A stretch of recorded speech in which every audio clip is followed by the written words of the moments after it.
नमस्कार। Doctor A K. Verma YouTube channel में आपका स्वागत है।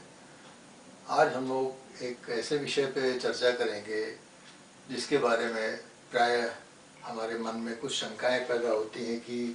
इन अवधारणाओं में अंतर क्या है। अक्सर हम अधिकार शब्द का प्रयोग करते हैं, संवैधानिक अधिकार शब्द का प्रयोग करते हैं, मौलिक अधिकार कहते हैं, मानवाधिकार कहते हैं। तो आइए देखें कि कॉन्सेप्चुअली अवधारणा के स्तर पे इन शब्दावलियों में या इन शब्दों में क्या मौलिक फर्क है। देखिए, अधिकार तो हम सभी जानते हैं कि अधिकार कुछ ऐसी हमारी मूलभूत स्वतंत्रताएं होती हैं जो कि राज्य जिसको संरक्षित करता है। और जब भी राज्य का निर्माण हुआ तो इसीलिए राज्य का निर्माण हुआ कि जो हमारी बहुत सारी स्वतंत्रताएं थी प्राकृतिक समाज में, जिसको हम नेचुरल स्टेट कहते हैं, स्टेट ऑफ नेचर कहते हैं। तो जब हमने स्टेट ऑफ नेचर से ट्रांजिशन किया एक सिविल सोसाइटी में, मानव समाज में, तब हमने एक राज्य का निर्माण किया और राज्य से अपेक्षाएं की कि राज्य हमको कुछ गारंटी करे, कुछ हमारी जो अनेक स्वतंत्रताएं थी उनमें कुछ स्वतंत्रताओं को वास्तव में वो उसको गारंटी करे और इस बात की हमें एक प्रकार से मान्यता दे कि हम उन स्वतंत्रताओं को राज्य की इजाज़त के द्वारा अच्छी तरह से अपने व्यक्तित्व के विकास के लिए प्रयोग कर सकें। तो ऐसी बहुत सारी अधिकार होते हैं जो कि राज्य इनको मान्यता प्रदान करता है और तरह तरह के कानून बना के उन अधिकारों को मान्यता प्रदान की जाती है। तो राज्य के द्वारा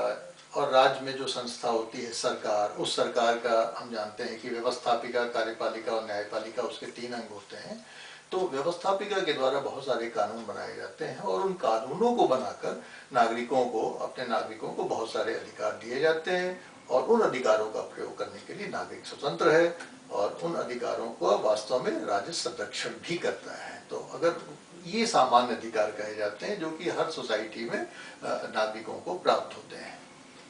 लेकिन जो दूसरा कॉन्सेप्ट है वो है संवैधानिक अधिकारों का। संवैधानिक अधिकारों के बारे में जब चर्चा होती है तो उसका अभिप्राय यही होता है कि ये अधिकार, जितने अधिकार नागरिकों को समाज में प्राप्त होते हैं,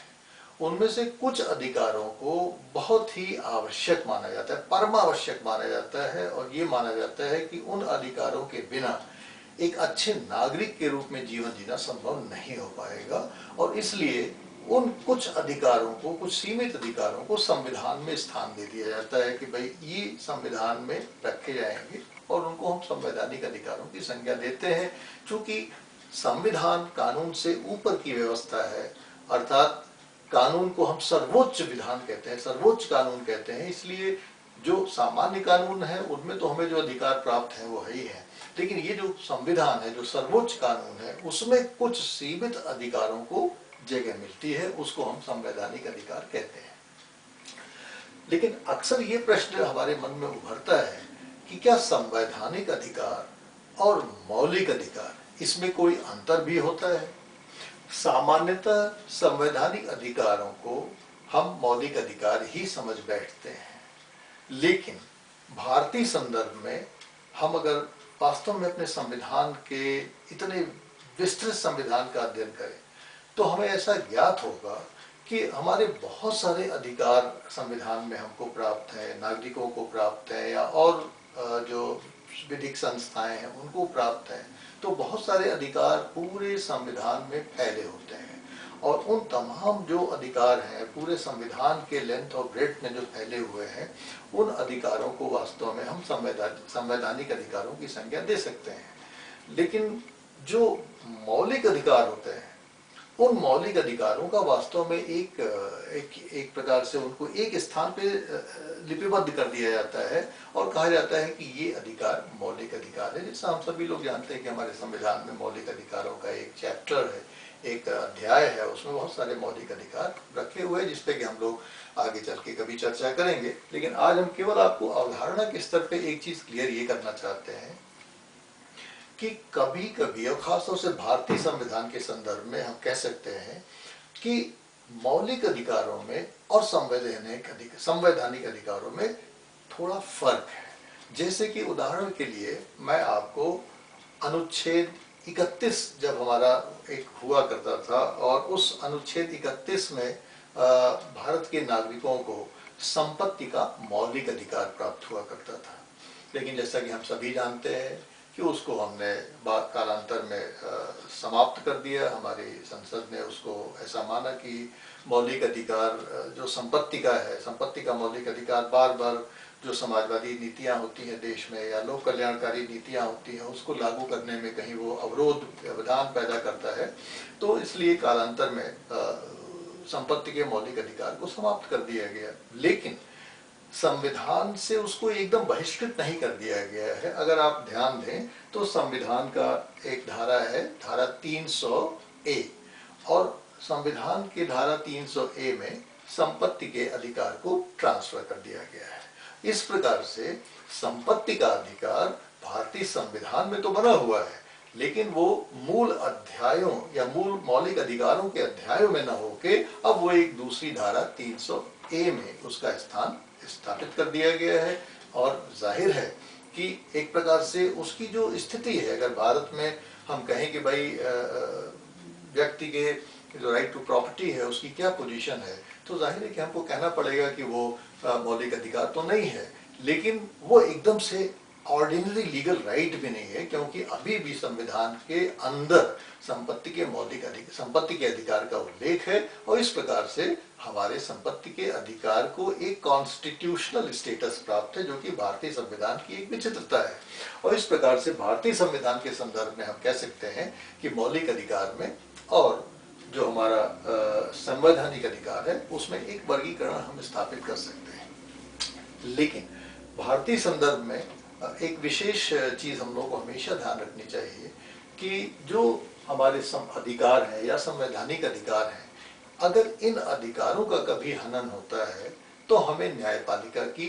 एक जो शुरुआती प्रक्रिया है उसको पालन करना पड़ता है। अर्थात हमें अपने अधिकारों के रक्षण के लिए निचली अदालतों में पहले दस्तक देनी पड़ेगी और धीरे धीरे फिर हम आगे की अदालतों में जा सकते हैं। लेकिन जो मौलिक अधिकार हैं, जो हमें संविधान के मौलिक अधिकारों के अध्याय में जो अधिकारों का, जिन अधिकारों का वर्गीकरण किया हुआ है, जिन अधिकारों का वर्णन किया हुआ है, उनके लिए एक बड़ी खास बात है। और वो खास बात ये है कि भारत में अगर कभी आपके मौलिक अधिकारों का क्षरण होता है या कोई भी हनन करता है, चाहे राज्य करे चाहे कोई और संस्था करे, तो आप सीधे हाई कोर्ट या सुप्रीम कोर्ट भी जा सकते हैं। संविधान का जो अनुच्छेद 226 है, अर्थात 226 है संविधान का अनुच्छेद, वो आपको आज्ञा देता है कि अगर आप चाहें तो अपने मौलिक अधिकारों के संरक्षण के लिए हाई कोर्ट में सीधे जाके कोई भी रिट दायर कर सकते हैं। और अगर आपका मन करता है तो यही नहीं, आप सीधे सर्वोच्च न्यायालय में जाके दस्तक दे सकते हैं अनुच्छेद 32 के अंतर्गत। तो इस प्रकार से हमारे संविधान का अनुच्छेद 32 और संविधान का अनुच्छेद 226 ये अत्यंत महत्वपूर्ण है, जहाँ तक कि भारत में नागरिकों के मौलिक अधिकारों का या व्यक्तियों के मौलिक अधिकारों का संबंध है। और इस प्रकार से हमें हमेशा ही ध्यान रखना चाहिए कि मौलिक अधिकारों का एक विशेष स्तर है हमारे संविधान के अंदर। संवैधानिक अधिकारों की स्थापना, जैसे हमने आपको बताया कि 301 में, अगर आप अनुच्छेद 301 में जो संपत्ति का अधिकार है उसकी स्थापना के लिए आप सीधे हाई कोर्ट या सुप्रीम कोर्ट नहीं जा सकते, भले ही उसका उल्लेख संविधान के अंतर्गत किया गया है। लेकिन अगर जो संविधान के मौलिक अधिकारों का अध्याय है उसमें जितने भी आपको नाना प्रकार के अधिकार दिए गए हैं, अगर उनका कभी उल्लंघन होता है, कोई भी उल्लंघन करे, तो आप उसकी स्थापना के लिए, उसकी रक्षा के लिए आप सीधे हाई कोर्ट या सुप्रीम कोर्ट का दरवाजा खटखटा सकते हैं। ये एक बहुत बड़ी, और ये स्वयं में ये अधिकार भी हमको एक प्रकार से मौलिक है। हमारा अनुच्छेद 32 में ये हमको अधिकार दिया गया है कि, और ये भी हमारा मौलिक अधिकार है कि अपने मौलिक अधिकारों की रक्षा करने के लिए हम सीधे सुप्रीम कोर्ट जा सकते हैं। ये हमारा मौलिक अधिकार है। रही बात मानवाधिकारों की, तो मानवाधिकारों में एक विशेष बात है कि जब द्वितीय विश्व युद्ध चल रहा था, हम सभी जानते हैं दूसरी विश्व युद्ध काफी पुराना 1939 से लेकर 45 तक दूसरी विश्व युद्ध चलता रहा। उसके बाद एक यूनाइटेड नेशंस की स्थापना हुई और यूनाइटेड नेशंस ने एक प्रस्ताव 1948 में पारित किया और उस प्रस्ताव में मानवाधिकारों का सबसे पहले उल्लेख आया। और वहाँ पे यूनाइटेड नेशंस ने एक प्रकार से लगभग 30 मानवाधिकारों का उल्लेख किया, जो अधिकार की अपने आप में बहुत ही विस्तृत हैं। लेकिन अब प्रश्न ये पैदा होता है कि मानवाधिकार तो एक ऐसे अधिकार हैं जो एक हमें मानव के रूप में प्राप्त होते हैं, अर्थात उसमें किसी देश का, उसमें किसी क्षेत्र का, भौगोलिकता का, नागरिकता का, सिटीजनशिप का या किसी भी प्रकार का बंधन नहीं होता। अगर हम केवल एक व्यक्ति हैं, एक मानव है, तो मानव के रूप में हमें एक अच्छी जिंदगी जीने के लिए बहुत सारे अधिकारों का उल्लेख किया गया है और उन अधिकारों के साथ ही हमें जीवन जीना है। तो ये तो एक प्रकार की सार्वभौमिक अधिकार है, मानवाधिकार है, जो किसी ऐसा नहीं कि हिंदुस्तान के नागरिकों को कुछ अलग मानवाधिकार प्राप्त हैं या और देशों के नागरिकों को कुछ अलग मानवाधिकार प्राप्त हैं। दुनिया भर में जितने भी लोग रहते हैं, जितने व्यक्ति रहते हैं, उन सभी व्यक्तियों को देखा जाए तो सामान्य रूप से हम कह सकते हैं कि यूनाइटेड नेशन की भावना यही है कि उन सभी व्यक्तियों का एक समान सार्वभौमिक अधिकार होना चाहिए एक अच्छे नागरिक जीवन को जीने के लिए। लेकिन महत्वपूर्ण बात यह है कि वो तमाम तो आदर्श की चीजें हैं, लेकिन उसमें से बहुत सारे अधिकार ऐसे हैं जिनकी मान्यता अब धीरे धीरे मौलिक अधिकारों के रूप में हो रही है। अगर हम भारतीय संदर्भ की ही चर्चा करें तो भारत में अब बहुत सारे ऐसे मानवाधिकार जो कि पहले केवल मानवाधिकार थे, जो कि हमें मौलिक अधिकार की श्रेणी में, जिनको हम नहीं ला सकते थे, जिनको हम इन्फोर्स नहीं करा सकते थे, वो सारे के सारे अब धीरे धीरे हमारे सर्वोच्च न्यायालय के इंटरप्रिटेशन से और हमारे आर्टिकल 21 लाइफ और लिबर्टी का जो हमारा कॉन्सेप्ट है, उसमें हमारे संविधान में उसकी व्याख्या करने में सुप्रीम कोर्ट ने बहुत सारे अधिकारों को उसमें सीमित कर दिया है। जैसे कि आप जानते ही होंगे कि अभी हाल में ताज़ा जो हमें सुप्रीम कोर्ट ने एक यूनानिमस जजमेंट दिया, जिसमें कि हमें एकांत का या प्राइवेसी का जो अधिकार है, राइट टू प्राइवेसी, इसको उन्होंने माना कि ये भी मौलिक अधिकार है। इसी प्रकार से शुद्ध जल प्राप्त करना, शुद्ध वातावरण प्राप्त करना, शुद्ध जो है एक प्रकार से नॉइज पोल्यूशन न होना, और इसी प्रकार से बहुत सारे ऐसे अधिकार हैं जो कि हमें एक अच्छा जीवन जीने के लिए बहुत ही जरूरी है। उन सारे अधिकारों को भी अब सुप्रीम कोर्ट ने धीरे धीरे मौलिक अधिकारों की परिधि में लाना शुरू कर दिया है। तो बहुत सारे ऐसे मानवाधिकार हैं जो कि अभी मानवाधिकार के रूप में मान्यता जिनकी है अंतर्राष्ट्रीय स्तर पर, लेकिन अभी हमारे या बहुत सारे देशों में उसको मौलिक अधिकारों की श्रेणी में नहीं रखा गया है। लेकिन अब धीरे धीरे प्रयास है कि उसका दायरा विस्तृत किया जाए। लेकिन फिर भी मानवाधिकारों की रक्षा के लिए भी आप सीधे सुप्रीम कोर्ट जा सकते हैं या नहीं जा सकते हैं, ये सुप्रीम कोर्ट के अपने जजमेंट पे निर्भर करेगा कि किस अधिकार को वो मानती है कि वो मानवाधिकार मौलिक अधिकारों की श्रेणी में आता है। तो इस प्रकार से हम देखते हैं कि अधिकारों का जो हमारा